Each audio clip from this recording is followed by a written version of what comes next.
material. I can't see your faces. I can't see your reactions. I will trust that everybody feels comfortable being able to take care of themselves. If you start feeling uncomfortable, if you need a break, that's totally fine. You can leave, you can come back, do what you need to take care of yourselves through this. All right.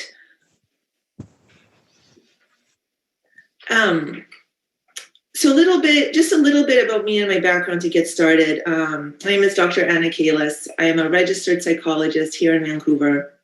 I've been registered here in Canada for about 10 years.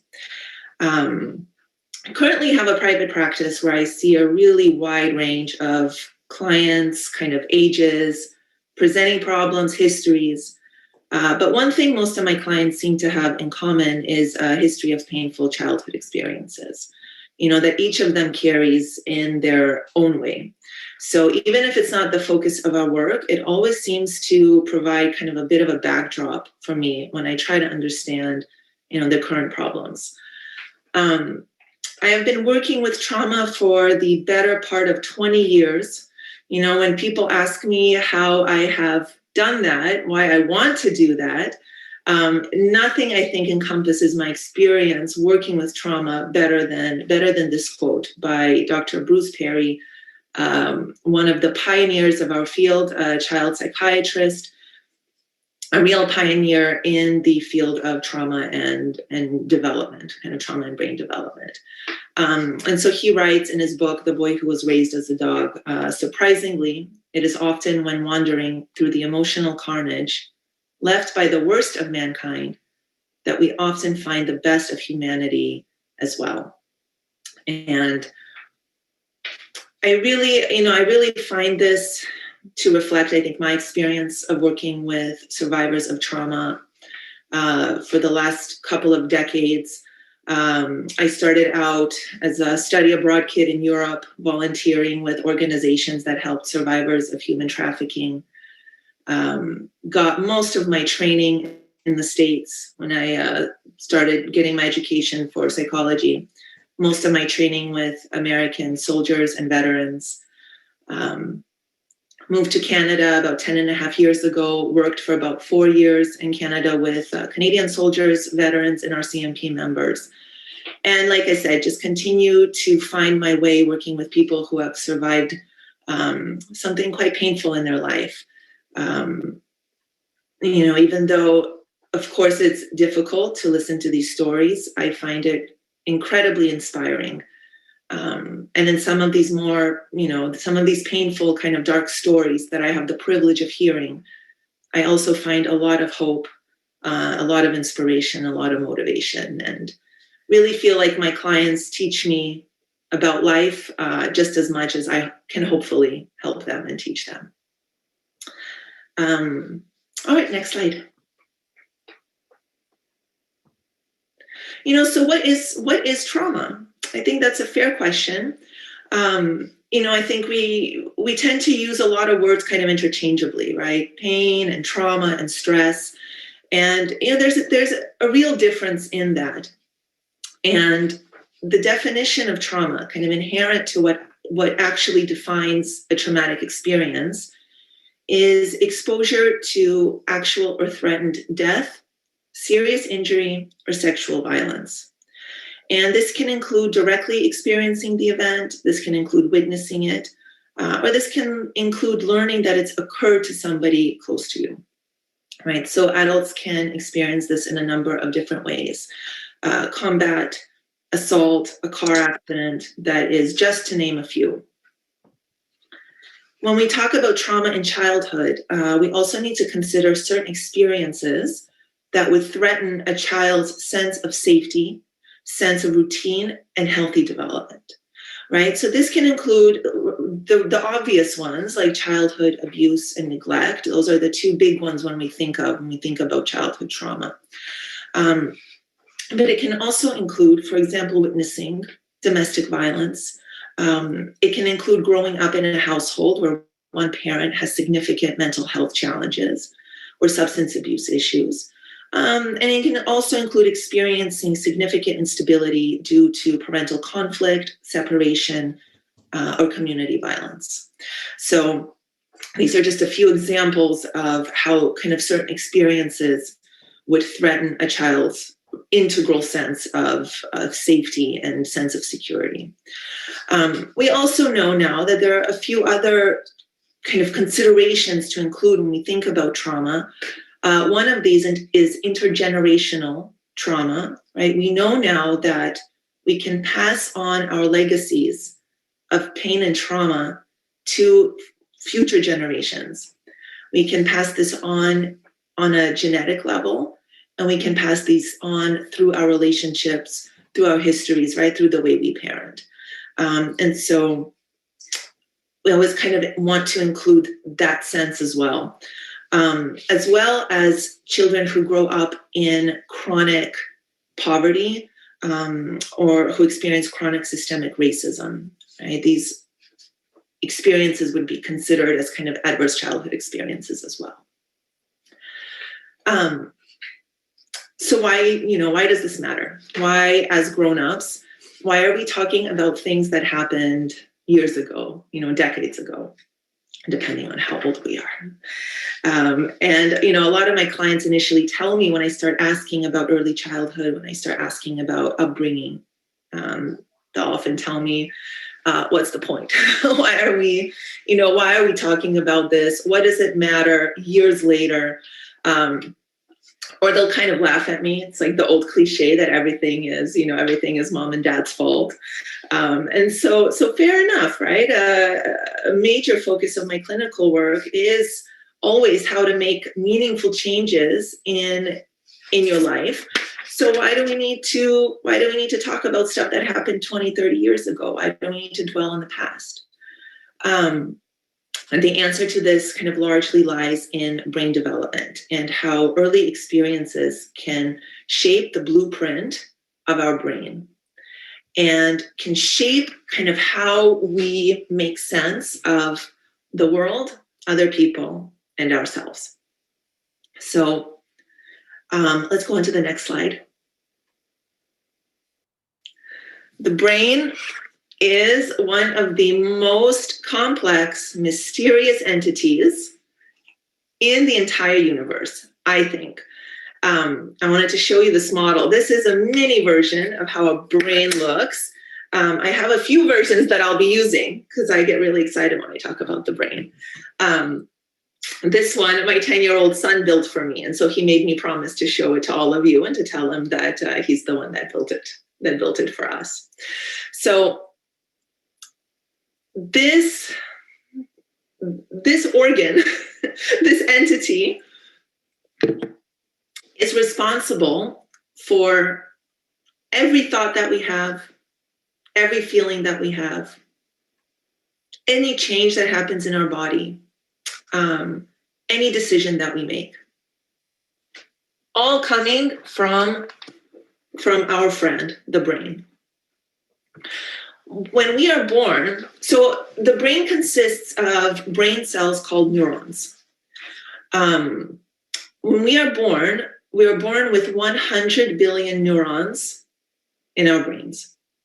That is about 10 times the number of stars in the entire Milky Way and about 20 times the number of people on the planet.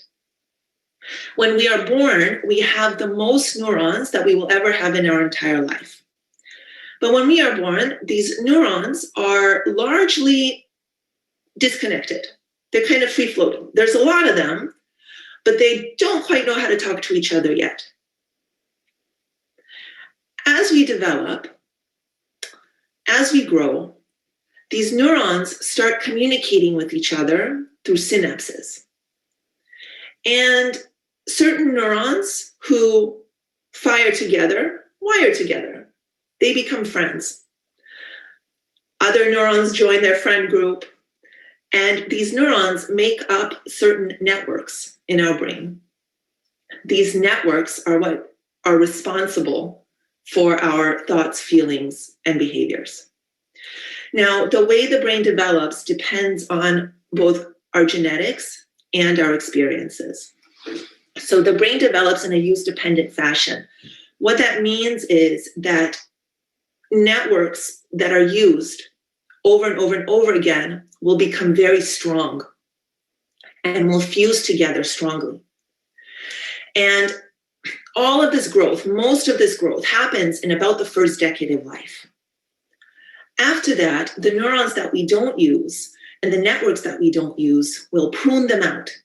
So what we're left with as we get older is fewer networks, fewer neurons, but tighter networks, stronger networks that are more ingrained and kind of hang together strongly.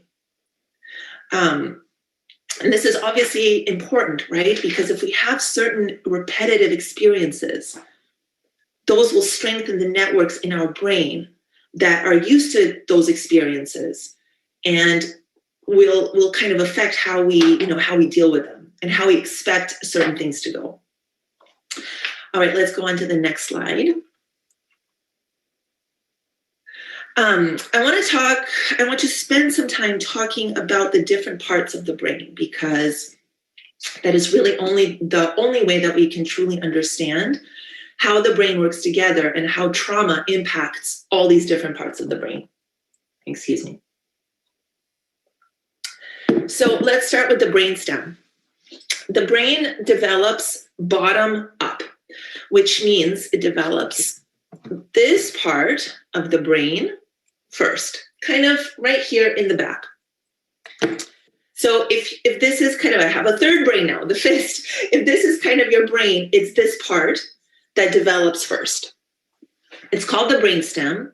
It develops in utero, and this is the most primitive part of our brain. In fact, it's so primitive, we have it in common with lizards, with other reptiles. So often you'll hear to it referred to as the reptilian brain. The reptilian brain is pretty much responsible for anything a newborn can do. Sleeping, waking, sleep cycles, appetite, kind of feeling hungry or feeling full, digestion, so your body releasing waste, feeling temperature or wetness, and starting to sense touch, right? Starting to learn touch and starting to learn that touch can be pleasurable. So then the next part of the brain to develop is this little guy here called the cerebellum. The cerebellum is largely responsible for our rhythm, balance, and movement. So whenever you're taking a walk, whenever you're playing sports, hitting a tennis ball, kicking a soccer ball, it is this little guy that is firing off. After we are born, the development of our limbic system really takes off. So our limbic system is right in the middle of our brain. So if I make a cut like this and flip it open and look inside, right into the middle, I hit my limbic system. The limbic system we have in common with other mammals, so that is also why it is called the mammalian brain. You will hear this as well. And its job is to constantly monitor external and internal signals to keep our body safe and to keep our body in homeostasis. And all homeostasis means is just steadiness, right? So its job is to kind of regulate our steadiness, but also alert us to any change in the environment. Our limbic system is responsible for the 4 Fs: fighting, fleeing, feeding, and the F word that I cannot say on a professional meeting on Zoom, so I will say fornication. So see, this is where it would really come in handy to see your faces, to see if any of you are laughing at my brain jokes. But all of those 4 functions are housed in the limbic system. So it is also home of the amygdala. The amygdala is a little structure kind of nestled right in here. which works kind of like a smoke alarm in your brain. Its job is to detect threat, and not only threat, but also opportunity. So like a smoke alarm, if it detects danger, or on the other hand, if it detects a partner, a potential romantic partner, it will alert your body by releasing a squirt of hormones in the brain and the body. If it's a threat, if it's a real threat, then the amygdala will alert your body by releasing a tremendous cascade of stress hormones. This is a pre-programmed survival plan called the fight or flight response, which we will visit in the next couple of slides. But the purpose of the amygdala is to register certain uh-ohs and kind of alert you to them so that you can react kind of quite quickly and automatically and be able to keep yourself safe. Really, that's really what emotions are. I think in our current culture, current society, emotions and feelings get a bit of a bad reputation, right? It's, touchy-feely stuff, and why do we talk about feelings? But really, all feelings is just a quick reaction to something in the environment, to a change in the environment. And they help us survive. Every emotion we have, right? Fear, anger, sadness, guilt, these are all driven by very specific kind of threats in the environment that we then have an action tendency to want to respond to. Again, to keep ourselves safe. A good example of this, you know what, hold on, let's hold on with the examples. Let's move on and talk about the brainstem and the limbic system. Wait, hold on, go back. I'm not done with the brain yet. Thank you. The brainstem and the limbic system together make up the emotion brain. And basically the function of the emotion brain is to help you survive. And its primary concern is survival, right? To look out for danger or look out on the other extreme for opportunity. All right, now we can talk about the frontal lobes, kind of right here. So right here in your forehead. Largely what makes us unique in the animal kingdom. Largely what are responsible for language, planning, consequences, impulse control, reasoning. It is the ability, right? It's the ability on one hand to feel very angry and want to punch someone out. But then on the other hand, we don't, because we know the consequences would be too great. That's your frontal lobe, right? Every time you kind of make a conscious decision, every time you choose something based on rational thought or logic, it's your frontal lobes that are guiding you. It is the most advanced, part of the brain responsible for our most advanced thinking activities. It is also the part of the brain to develop last. So this part of the brain is not fully developed until our 20s, if you can imagine. So I'm very sorry if there are parents of teenagers out there. It's going to be a while before your teenagers have fully developed frontal lobes. So if anybody out there is a parent to a toddler or a early school age child, not even close, right? So if you have ever tried to reason with a toddler or a small child, you'll probably notice that it has not generally worked very well. Teenagers are not particularly known for their amazing ability to make great decisions or to regulate their impulses. Also, this is part of the reason why, right? That part of the brain responsible is just not fully on board yet. So even though we talk about all of these parts separately, they actually don't quite work separately. They work together. Bruce Perry, Dr. Perry, calls it like an orchestra. They work together like different parts of a symphony or different parts of an orchestra, right? Creating a symphony, creating music. Each part playing its role, but together creating kind of beautiful music that's responsible for everything that we do. A couple of interesting pieces. So the limbic system, which, like I said, is the home of your emotion. It is the home of your automatic kinds of emotional reactions. The limbic system receives input from the environment. Listen to this, more than twice as fast as the frontal lobes. We register threat viscerally before we can think about it, right? We are literally feeling before we are thinking. Anyone who has driven has had that experience, right? Where you're driving and everything's fine, everything's going well. All of a sudden, just your heart's pounding.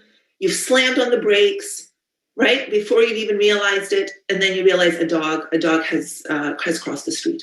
And your body has reacted automatically before the thinking brain has even really had a chance to register what's going on. Then your thinking brain sees that the dog has passed, the threat is over, and it relaxes, right? It assesses the situation, says it's all good, you can calm down. When we are emotionally activated, when our emotional brain is agitated, it quite literally hijacks the thinking brain. It will direct blood flow from the thinking brain to the emotion brain and to the rest of your body.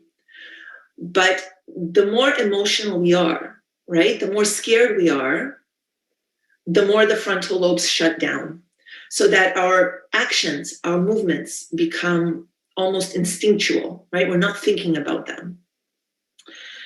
We are designed this way. Again, it helps keep us safe, right? If there's a threat, if there's an animal running at us, right? A tiger running at us, we have to be able to register that as a threat and book it before we really have time to kind of sit there and think about it. So again, this is why we are wired this way, right? It helps us survive. A good analogy that I like between the thinking brain and the emotion brain is that of a smoke detector, right? I call the amygdala your smoke alarm. That's kind of what it is. It's, sometimes our amygdala goes off when there is a real fire, right? Sometimes a smoke alarm in our home, it'll start signaling to us when there's a real fire. Sometimes it goes off because the toast is burned. And then it's up to my frontal lobes to assess the situation and figure out, why is it going off? Once I assess that this, it's burned toast, I can kind of go back to normal. If there's a fire, I will act accordingly. But what if my perception of stress and threat, what if that perception is altered, right? What if that perception is impacted? Then I might react in a frenzy, right? Every time I hear the smoke alarm, I will be certain that there's a fire and I will react accordingly, right? And so just using this analogy, we can kind of see how that might interfere with my life, right? When I'm a grown-up, personally and professionally. So sometimes, this is an interesting little tidbit. Sometimes when we are very emotionally activated, which means that the emotion brain has hijacked the thinking brain and shut down the thinking brain. We are not thinking very clearly. We are not thinking very rationally. What helps get the thinking brain back online is simply using words to label your feelings, right? So by simply saying to yourself, I'm feeling scared, or I'm feeling sad, or I'm feeling angry, it's kind of enough to activate the thinking brain, which is responsible for language, and then to help kind of regulate the emotion brain. That's really the job of the thinking brain, is to be able to assess the situation. And if it assesses that we're safe, it helps turn off that smoke alarm. All right, now we can go to the next slide. Thank you. So the brain develops, like I said earlier, in a use-dependent fashion. which means that parts that are used over and over and over again become stronger. Parts that are not used get weaker. Neurons that fire together wire together. Brain networks that are frequently used become your default response. So if as a child, my environment is one of love and safety, if I'm read to and talked to every day, then that will be the default setting of my brain. My emotion brain will know safety and rest, and my emotion brain will also know when I'm upset, I cry out, and my caregivers come and comfort me and soothe me. And so it'll also teach me to associate kind of comfort and touch with soothing and with pleasure. My thinking brain develops strongly, because it's activated by my caregivers talking and reading to me. And then my brain and my body will typically be at rest. And eventually, my thinking brain should be able to develop in such a way that it can regulate the emotion brain. However, if my environment is one of danger, if the emotion brain is constantly in activation, if the light switch is constantly turned on, the smoke alarm is constantly going off, that will become my default setting, right? If my emotion brain is the one that's being overused because it's constantly detecting threat, it will become stronger than the thinking brain. Those networks will become like my default setting. I will be constantly monitoring any signs of danger, and often neutral stimuli, a look from a teacher or an email from a colleague or a grumpy partner, this will be interpreted as dangerous. And my body will react accordingly. So this picture shows how our bodies react when we are stressed out. Really, there's a lot of words on this picture. Don't worry about the words so much. What this picture really shows is that stress is a full body response. It originates in the amygdala, but the cascade of tremendous hormones are sent throughout the entire body. Stress in and of itself is actually adaptive. It mobilizes energy, it mobilizes our bodies and the resources in our bodies to be able to solve urgent problems. And the body reacts to physical and psychological stressors similarly. However, when this system is taxed, right, when we are faced with this activation over and over and over again, then that can be a real problem. Particularly chronic psychological stress can take a real toll on our brain and body systems. So stress, or the recognition of threat, originates in the limbic system. If the amygdala recognizes an immediate threat, it releases a huge amount of energy into our body through hormones, which mobilize us for the flight or fight response. What are some characteristics of fight or flight? If we were in person right now, I would ask one of you to raise your hands. I can't do that, so I'm going to tell you. Most of you are probably familiar with this, right? If we go back to the example of driving the car and a dog running across. Our heart races, our breathing quickens and gets more shallow in our chest. Our blood flows from the brain to our limbs, so we stop thinking clearly and we start moving. Our bodies release waste to make us lighter. And all of this is in preparation for either running away from the threat or fighting, hence the expression fight or flight.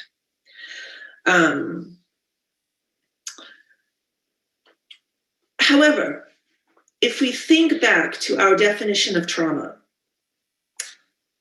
most of the time, the fight or flight response is not available to us. Right? I think this is one of the, and we can go on to the next slide. I think this is one of the inherent kind of characteristics of, and most devastating characteristics of trauma, is that we can't really do anything in those situations. Running away or fighting back is often not an option.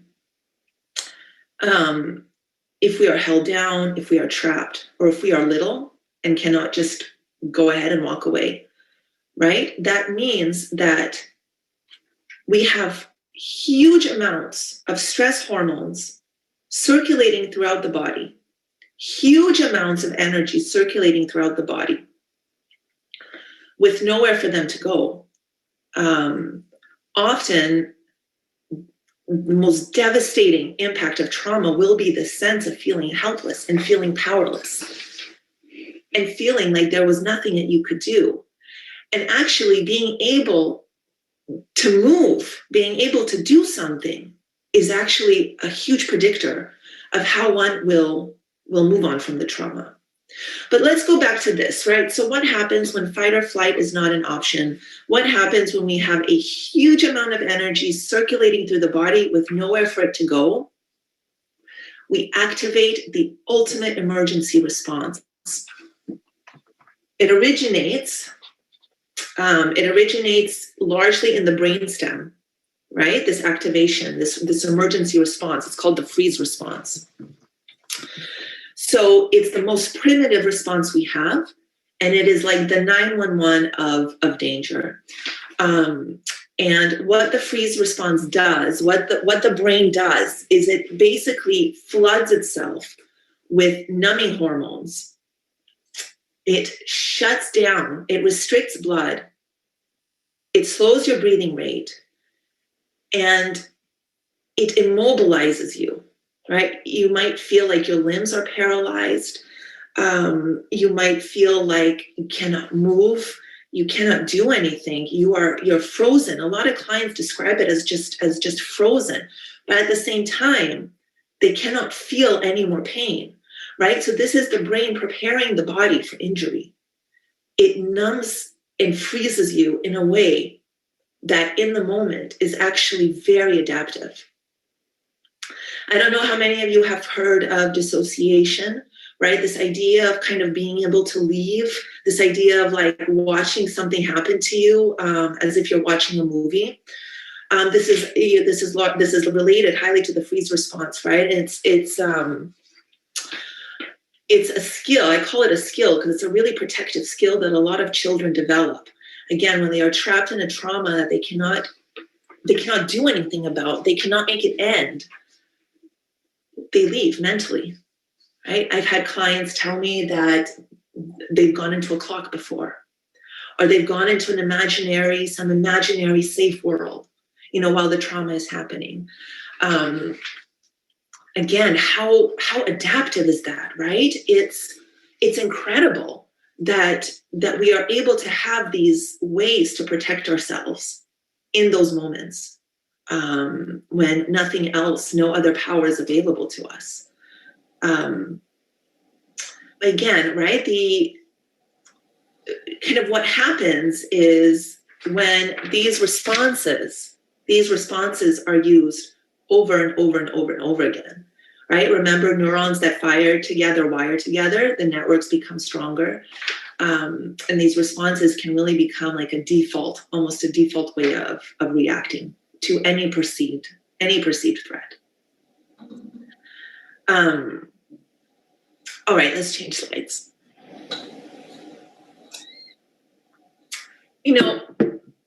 We used to think, the general kind of consensus was that children are resilient and bounce back easily. To some degree, this is true. To some degree, it's not true. I had a client recently tell me, she was yelled at all the time by her parents.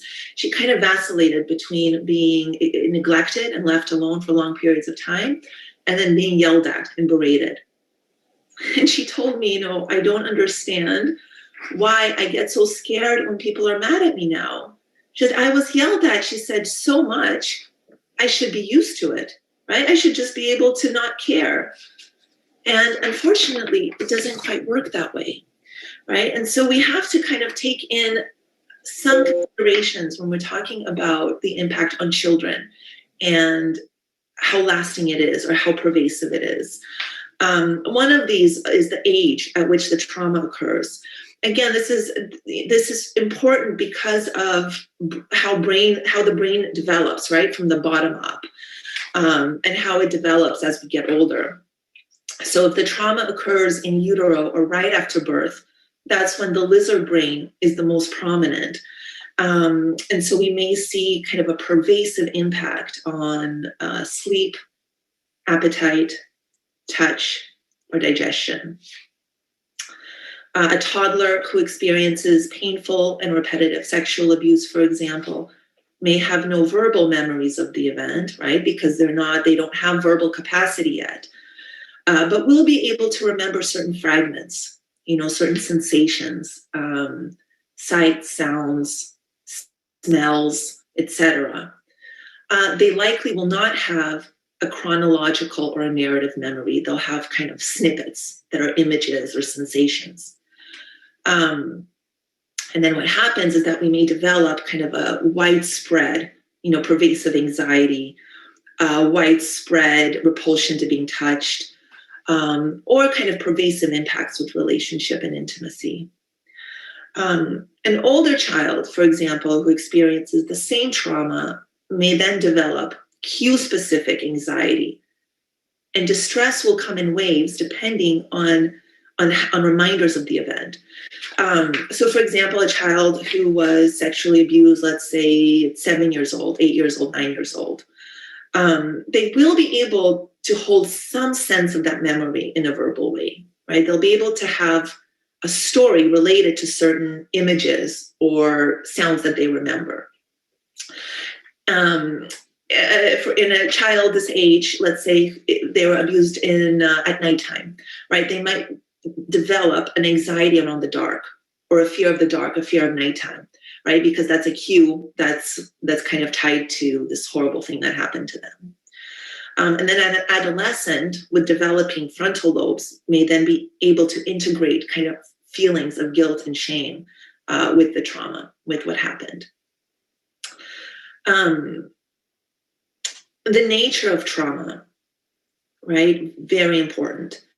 If it is interpersonal, which means it's perpetrated by another person, particularly your caregiver. If the terror comes from your caregiver, who's also supposed to be your source of safety, the impact is more significant. And repetitive interpersonal trauma in childhood that comes from the caregiver has the most severe and long-lasting effects, because it not only overuses the sense of terror and threat and overuses that part of the brain, but it also interferes with our attachment, right? Which is our ability to access soothing and nurturing, and an ability to develop a sense of safety and trust of the world. And then interpersonal trauma is seen much more traumatic than natural kinds of traumas or natural disasters or accidents, because it is seen as intentional rather than accidental and individual, right? It's happening to me. It didn't happen to a large group of people who happened to be in a place of an earthquake or something, right? It happened to me. And so that the nature of that, I think, makes things very impactful as well, very devastating. And then, of course, response from caregivers and social support. What happens after you tell somebody about the trauma? What is their response? Can really impact, really moderate the significance of that as well. All right, let's go on to the next slide. What I will say here is this quote again by Dr. Perry: "We tend to prefer the misery of certainty to the misery of uncertainty." What this means is that if we get used to chaos and unpredictability, that's what will feel normal to us. That's what we will expect. And that's what we will feel kind of like, okay, I know what to do with this. If we are placed in a situation, in a relationship, or a child is placed with a foster family that's calm and safe, that will feel threatening, right? Because it's different. Because something that's normal, that we're used to, we predict, we know how to do this.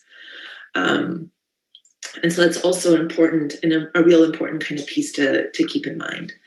The other thing, one last thing I want to say about this is, again, our neurons that are responsible for stress and threat span the entire brain.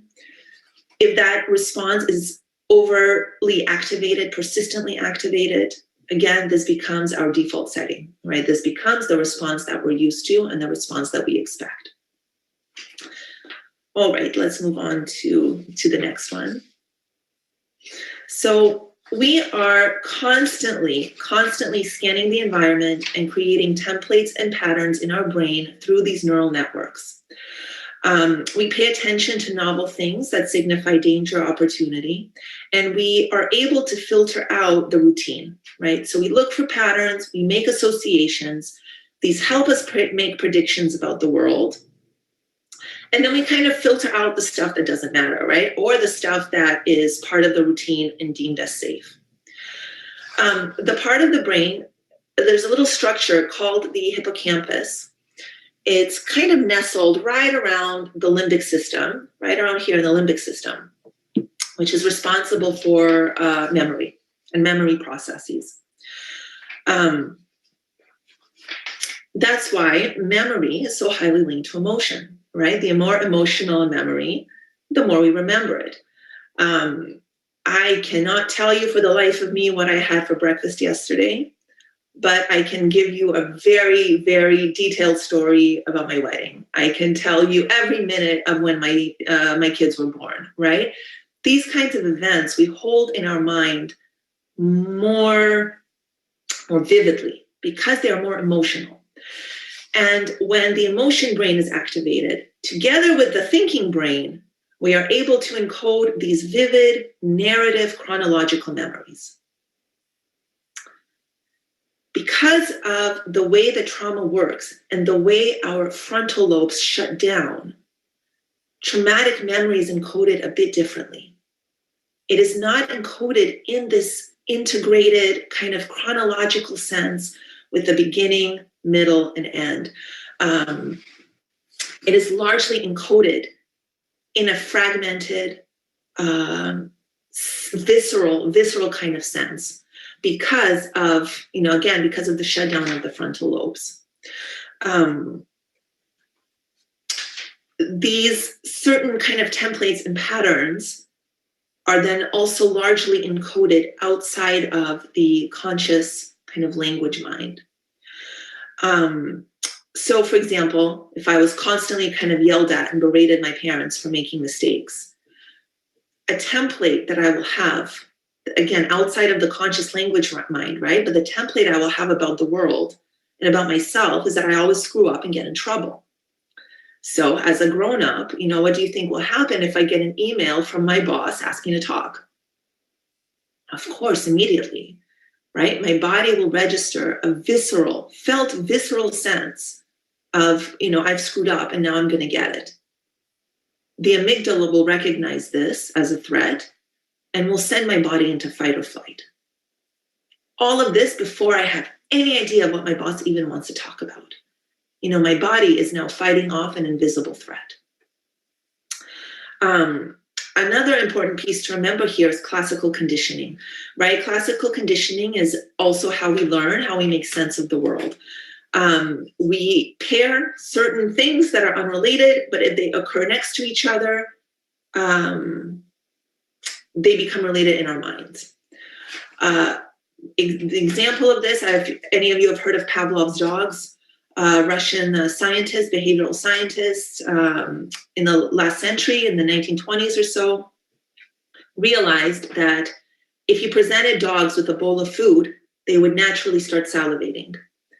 If you presented this bowl of food with a bell over and over and over and over and over again, pretty soon the dogs would salivate only to the ringing of the bell, even when there was no food. So if things occur next to each other, we learn them, right? We make these associations, we make these patterns.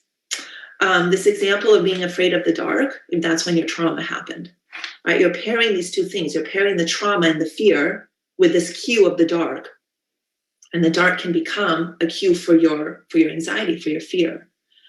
If I have a car accident at a certain intersection, right, that intersection might become a cue for my fear. If I drive by that intersection, I will likely get a big reaction, right, the fight or flight response.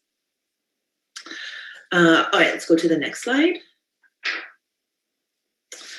So when we talk about trauma and we talk about certain templates, I have to talk a little bit about attachment.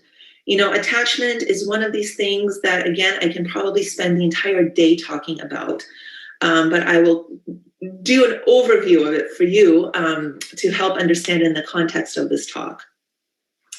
So attachment is a hardwired system inside of us, again, that spans largely the emotion brain, that is designed to seek proximity to our caregiver when we are distressed. This system is crucial to our survival. We see it all the time in the animal kingdom. You know, we see these examples of zebras and baby zebras at the watering hole. They see a predator, the baby zebra goes to the mama zebra or the papa zebra. They need to do this in order to survive. We are no different. We have a system in our brain that lights up when we are distressed and seeks closeness to our caregivers. If we have caregivers that are consistently responsive and consistently available, this helps soothe our distress, and we learn trust, safety, and rest. We also learn that when we reach out for comfort, we receive it. In abusive or neglectful households, right, caregivers are also the source of threat. And in that case, our brains will be in constant stress mode, constantly emotion brain activated, with no access to soothing or comfort. And our sense of safety and trust can also be damaged in caregivers that are unresponsive or disengaged, perhaps due to substance abuse or mental health issues. So our early attachments really set the history, or really set the template for how our later relationships will work, and kind of what to expect from our relationships. All right, let's go on to the next the next slide. Let's go on to the next slide. I'm not going to spend too much time on this one, but what this one shows is just how pervasive and impactful childhood trauma can be because of all of these things that we've talked about, that we've already talked about.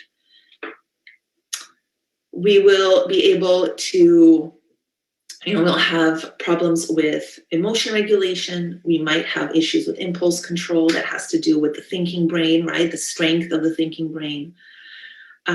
We might have issues with attention and concentration, because if we are so busy looking out for danger signs, we're not paying attention to what we're supposed to. If we're constantly dissociating or numbing out, right, then it'll make it very hard to be an active kind of participant in everyday functioning. And then we'll see quite widespread interpersonal difficulties, again, because of these templates that we've developed about relationships and how relationships work. All right, so now we've blown through how trauma can impact the brain, our perceptions of safety and threat. And now I'd like to spend a little bit of time talking about how this might show up in grown-ups, right? How this might show up in those of us who have experienced childhood trauma or painful childhood experiences, right? How might it be expressed if we are carrying around us an implicit sense that the world is not safe, that other people are not safe, or an overactive smoke alarm that really produces kind of gut-wrenching emotions? How might this show up? Let's go on to the next slide. I tried to think about some common responses that I see in a lot of my clients who have reported a history of childhood trauma. I would really like to highlight that these are not indicators that you have experienced trauma. They are not They're not specific, right? This doesn't mean that you have experienced trauma. These are some responses that I have seen in people who have a history or have experienced a history of painful childhood experiences. Dissociation, freezing, we've talked about how this starts out as a very protective response.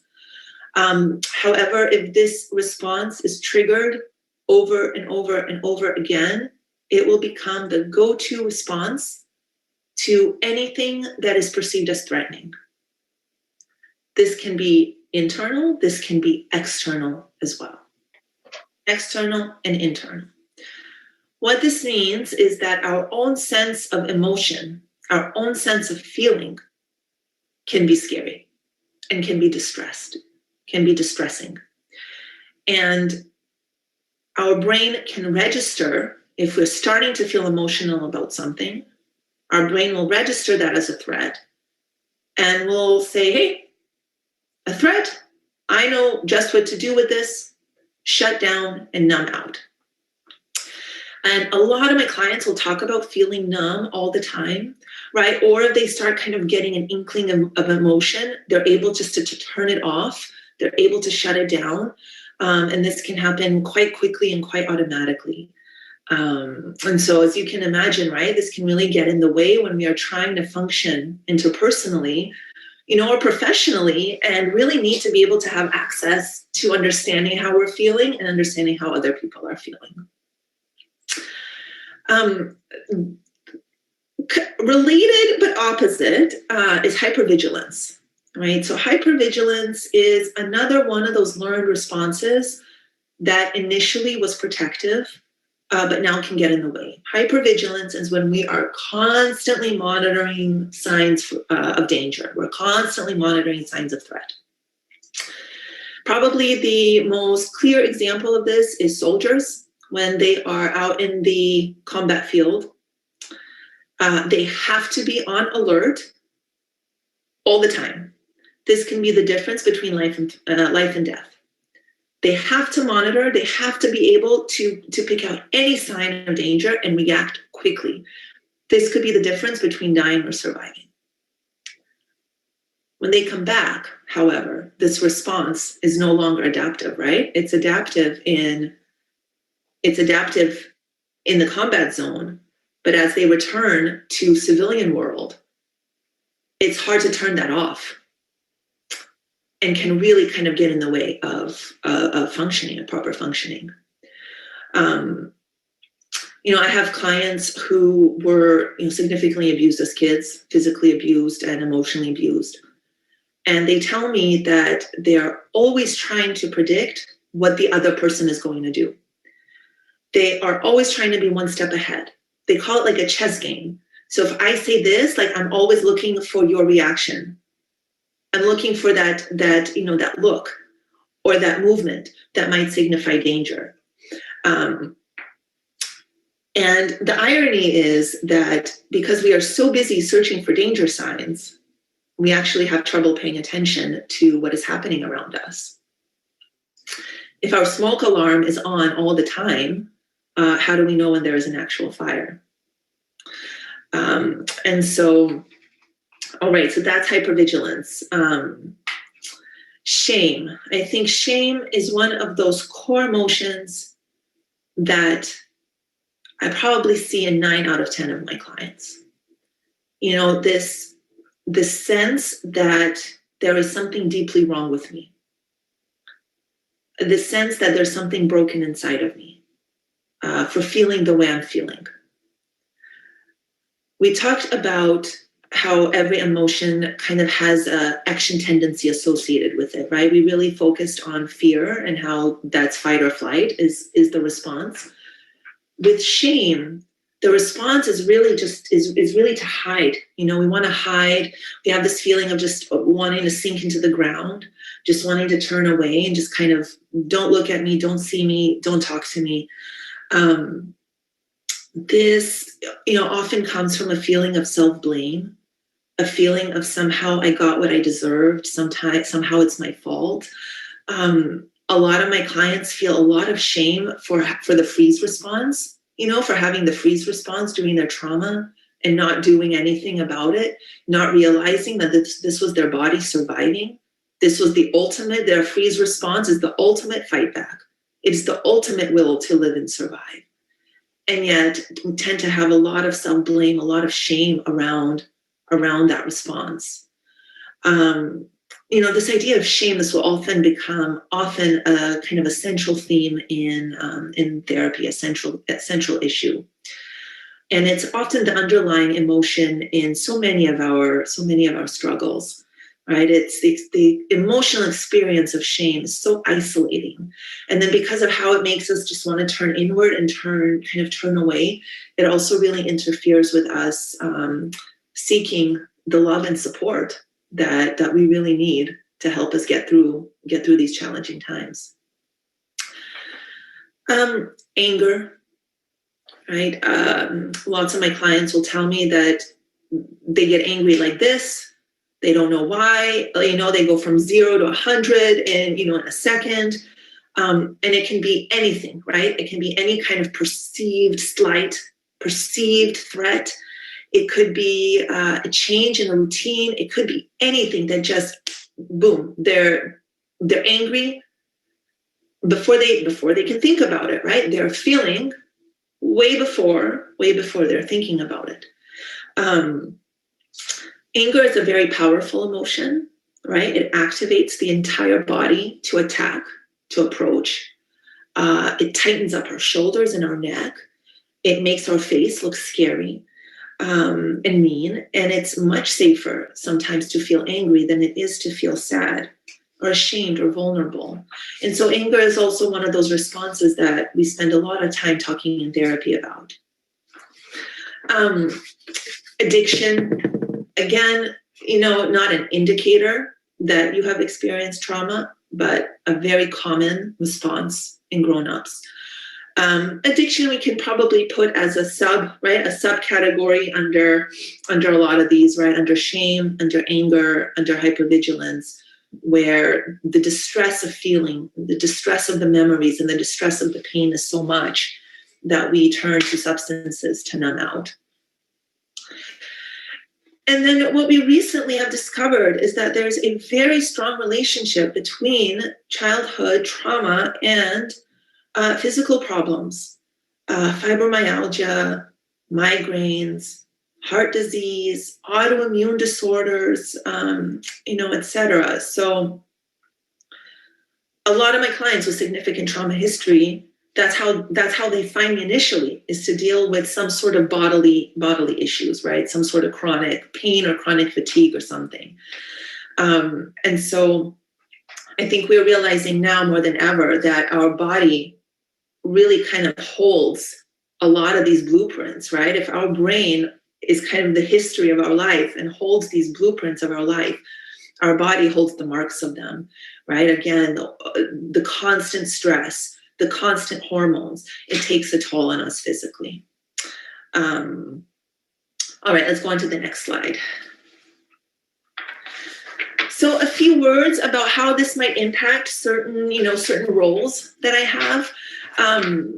I think parenting is something that I've lately been, since becoming a parent myself, something that I have thought a lot about, something that I've become really interested in, how trauma impacts parenting, how intergenerational trauma, right? How this idea that the trauma can be passed down from one generation to another. My grandmother is a Holocaust survivor. When I became a parent, I became absolutely fascinated in exploring, my own attachment history with my mom, my mom's attachment history with my grandma, and then how my grandma's trauma would have really interfered, right? Would have really impacted in that relationship between her and my mom. And then how those disruptions could have been passed on generationally. Parents with unresolved trauma, like my grandmother, have much more difficulty accurately reading and responding children's emotional needs. My parents with unresolved trauma, they're often so busy coping with their own sense of internal upset that they're not as available for their children, right? They're not as attuned to their children's emotional needs. And then what happens, right? The attachment's disrupted. A really interesting piece of research that I've come across is that, every emotion has a certain look on our face that's specific to that emotion. It helps communicate to others how we are feeling and what we need. So for parents with unresolved trauma, often the look of fear in their child looks scared. This parent can interpret this look as anger in the child. Now imagine how triggering it might be for a parent with a history of childhood trauma to see this little kid looking angrily at them, and how that would trigger a response that's completely misfiring, right? What the child is actually needing and what the child's actual emotional needs are. And it's kind of the reason why our early childhood experiences are so important. Our early attachment experiences are so important is because they really set the template for the way we parent, right? And often when we are the most tired, when we are the most frustrated, when we are the most exhausted, which is kind of a lot of the time with small children, we default to parenting the way we were parented. And so without reflection, this can often perpetuate the attachment disruptions.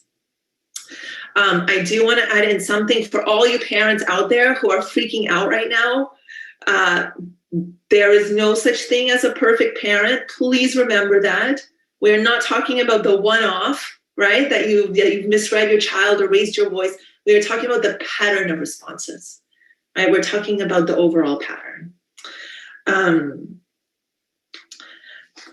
Professionally, what I tend to see a lot is a fear of failure.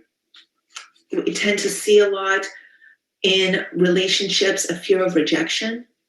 Always on the lookout for signs that we might be rejected or that we might be failing, and often interpreting neutral cues, right? Like a neutral kind of look or a neutral email, but we interpret that as dangerous, and our bodies can react accordingly, right? And this can really get in the way of then properly responding to the situation. All right, let's go on to the next slide. I believe this is the final one, or the second to last one. I do want to I want to end on a more kind of positive, optimistic note and talk a little bit about resilience and what impacts resilience. Resilience is our capacity to return to baseline functioning after a stressor occurs, to return to homeostasis, to steadiness, after whatever's triggered us is over, or even during, right? If we assess that it's not an actual threat.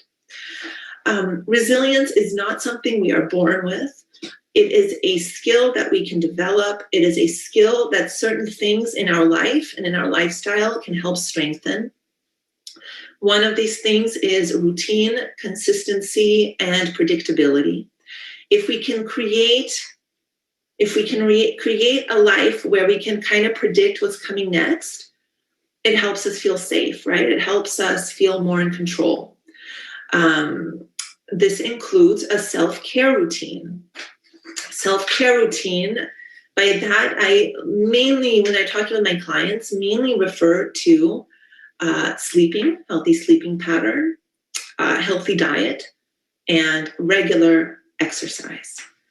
Now, if we think back to the beginning of this talk, what did those three things, which part of the brain did they refer to? The lizard brain, right? They refer to the most primitive, basic part of our brain. If any of those things are off, then it's like when you're building a house, right? And the foundation is shaky. If you're not sleeping, if you're not eating properly, if you're not moving regularly, it is very hard then to talk about kind of higher level, emotional thinking, healing kind of stuff. So we really want to focus on a routine, habitual, consistent, and predictable routine of self-care. Reflection is the ability to think about our own thoughts, to think about our own feelings, It's the ability to say, I'm having this thought, I'm having this feeling. Research has shown that using words to label feelings, I mentioned this before, that's kind of enough to get the frontal lobes back on track. And then reflection also becomes really crucial in parenting. Being able to reflect on our own reactions, on our own actions, and then being able to kind of ask, okay, what worked and what didn't, and what part of it is my own kind of thoughts and feelings and history that's coming up. Growth mindset is the ability that growth mindset is kind of the idea of being able to look at mistakes not as failures, but as an opportunity to learn, right? So the anecdote that comes to my example of Thomas Edison, who invented the light bulb, and someone asked him, what is it like to fail 5,000 times? And he said, I didn't fail 5,000 times. I simply understood 5,000 times what didn't work, right? So I think that's kind of a perfect example of growth mindset. And then this idea of personal agency, right? Which is not self-blame at all. Never, ever, ever to blame for something that happened to you, right? For a trauma that happened to you, no matter what it is, it's not self-blame, right? When we talk about personal agency, we're really talking about taking responsibility for the choices we make in our life now. And this idea that we can have a sense of regulation over our own reaction and our choices. And this could be a very protective mindset. And then, of course, the quality of social support, right? The single strongest predictor of recovery across the board. When we feel like we have people that care about us, and when we feel that we can reach out and get that support that we need, is very important and protective. And then I will end with the following slide. Again, by Dr. Bruce Perry, relationships are the agents of change, and the most powerful therapy is human love. And that just encompasses the importance of relationships and connection in terms of our healing and our lives. All right. Let's do the slide after. I think that's the BCAPA slide again. Those are my references. Let's go forward. Okay, let's do questions. Let's do some questions. So Peter, what's the best way for me to click on chat? Yeah, you can click on chat, or I can read them directly to you. We do have a few already. Okay, let me take a look.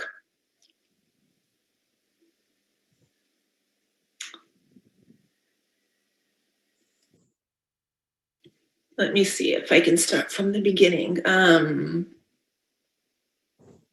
Okay, oh, there's a few comments about how good it is. That's nice, thank you.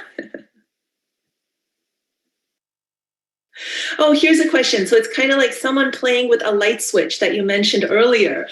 Our fight or flight system is exactly like a light switch.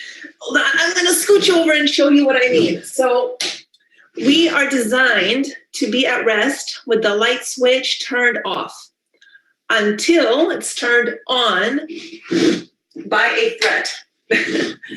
Then we are in threat mode until our system assesses that the threat is over and turns off the light. Interesting tidbit is that the inhale turns on the light, the exhale turns off the light. So if we are feeling particularly panicky or particularly anxious, we really want to focus on slowing down the exhale, really focusing and slowing down the exhale. And that's going to help turn off the light switch and turn on the rest and restore system. All right. The next question is, what if you had a lot of traumas that are not common ones and were not aware of them being traumas until your 30s and now have chronic pain? And only now are learning how trauma can impact chronic pain? That's a great question. That is often how I see my clients. The question is, how do you heal from that? And the answer is I would say to seek out a therapist that you feel comfortable with, that you have a connection with. And hopefully through doing some reflection work and starting to understand the relationship between how our minds feel and how our bodies feel, we can start kind of making those connections, and we can start tolerating certain thoughts and feelings and sensations. I hope that answers the question.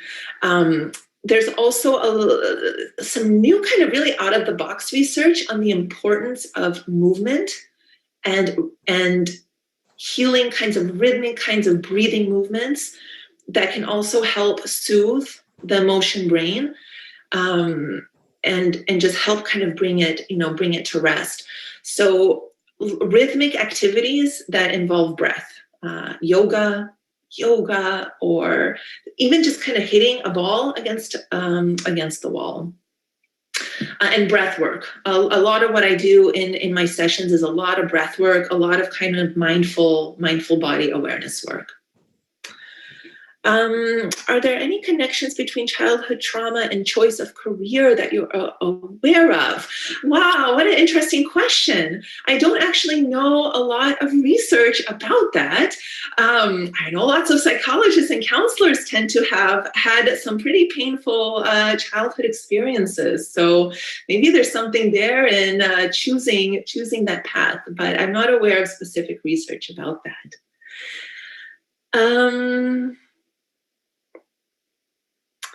Let's see, I am thinking that a child growing up in an abusive environment could easily learn that the only time their parents are not critical of them is when they are sick.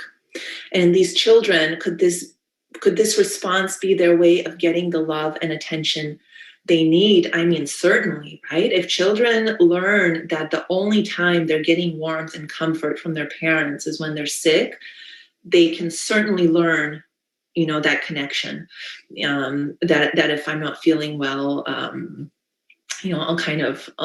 get that sense of connection that I need and that I want. That's a really interesting one too. Trying to think what experience I have with that. I have had clients tell me something to this effect, right? That when they were not feeling well, that's when their parents were most responsive. And so they loved kind of staying home from school and being sick. Absolutely. What do you think about the pervasiveness of trauma and how the term is thrown around on social media? What are your thoughts on the belief that everyone has trauma? I think that refers to something I was talking about right in the beginning of the presentation, which is, that there is a difference between stress and trauma. And I think we go back to the definition of trauma, which is, actual or threatened injury to your body, actually experiencing it, witnessing it, or learning that it's occurred to somebody. I try, like a lot of things, a lot of people will talk about things like, like a traumatic divorce or a traumatic kind of, I don't know what another example, like a traumatic kind of stressor. I tend to try to stay away from calling even really big stressors, but if they don't involve this kind of the definition of trauma, right? If they don't kind of involve a threat, bodily threat or bodily injury, again, either experiencing it or witnessing it or learning about it, I try to explain that certain stressors are really big, right? And will have kind of similar effects in our bodies that a trauma will. Let's see. How do you start to move forward from the trauma and build safe relationships? Wow, that's a $1 million question, right? It's a really big question. Again, I would start by finding a therapist that understands trauma, that is able to work from a trauma-informed perspective, and to start kind of to start exploring, the templates that you have learned, the stories that have been ingrained in you, right? The patterns that have been ingrained. And maybe starting to explore what a safe relationship will look like, right? Because again, the trauma interferes with our sense of safety and our sense of what's expectable, what's to expect. And so starting to kind of understand what is a safe relationship, how does that feel in my body? And even though that's different, that doesn't mean it's bad, right? And to start kind of getting used to that idea and tolerating some of those conflicts that will be inside of you as you start trying something different with safe relationships. Again, great question. And then, do all therapists understand trauma and chronic pain connections? I wish. I think a lot more therapists are starting to understand a lot more about these connections. So I don't know if I would say all, though, but a lot of them do. All right. You know what? We have a few more things. A difference between trauma and adverse childhood experiences. I think adverse childhood experiences encompasses a lot of what we've talked about. And why to use trauma and not ACEs. I think that's just the term that I am, familiar with. And a lot of the adverse childhood experiences are certainly under that kind of larger umbrella when we talk about children, right? So like growing up in poverty, we know now that is considered a traumatic kind of stressor, systemic kinds of racism and things like this. And adverse childhood experiences, right? Growing up with a parent with mental health issues or substance abuse issues. So I think what the adverse childhood experiences research has done is it helped us broaden our idea of understanding trauma in childhood. And then any questions? I see a couple of questions about specific kind of resources or referrals for therapists. Probably the best thing to do for that, for kind of specifics, is to contact BCPA for any kinds of referrals or information. Can you talk more about habits and routine? Is that helpful in creating a safe zone? Absolutely yes. Absolutely yes. Habits and routine are essential for creating a safe zone. The reason why is it makes the world much more predictable for us. Nowhere do we see this more than in daycare settings, right? Those of you who have small children in daycare, you see that their days there are structured, to the minute. Outside time, 9:30 to 10, circle time, 10 to 10:30, snack, 10:30, right? Reading time. And it's consistent. Day to day, it's consistent. So their outside play, they can do whatever they want. It varies, but the kids know that at this time in the morning, they're outside. Obviously, kids that young, they cannot tell time. But what that kind of structure does is it helps their days feel like they can predict what's going to happen next, right? So if I'm doing outside play, I can kind of predict that after that, we'll have circle time. And being able to have that sense of control when we think about it, right? The world is just so chaotic and there's so much going on all the time that kind of sense of control is really important. All right. Any more kinds of specific questions about anything that I've talked to? Peter, is there a way to get my email out to the group? I think that might be more helpful. Peter? Yeah, sorry, I just had to unmute. Yeah, if you want to link your email in chat, that's fine. Whichever one you prefer, because I have a few for you, so I don't want to give out the wrong one. Okay, sounds good. And then probably can we go to the BCPA slide? For those of you looking for kind of more specific resources or more specific information, then certainly please look at the BCPA website and look through all the talks. There are some really wonderful, interesting talks that are going on. So please take a look at those. And I believe that is it for me. I believe I am done.